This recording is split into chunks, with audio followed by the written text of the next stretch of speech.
பெரம்பூர் மற்றும் திருச்சி கிழக்கு ஆகிய இரு சட்டமன்ற தொகுதிகளில் தாக்கல் செய்யப்பட்டுள்ள வேட்புமனுக்களில் முரண்பாடுகள் இருப்பதாக கூறி தமிழக முதல்வர் விஜயின் வெற்றியை செல்லாது என அறிவிக்க கோரி சென்னை உயர்நீதிமன்றத்தில் தேர்தல் வழக்குகள் தொடரப்பட்டுள்ளன.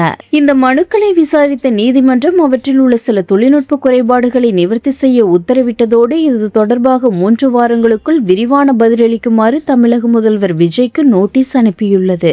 கடந்த 2026 சட்டமன்ற தேர்தலில் ஒரே நேரத்தில் இரு தொகுதிகளில் போட்டியிட்டு அவர் வெற்றி பெற்ற நிலையில் இந்த சட்ட போராட்டம் அரசியல் வட்டாரத்தில் பெரும் பரபரப்பை ஏற்படுத்தியுள்ளது.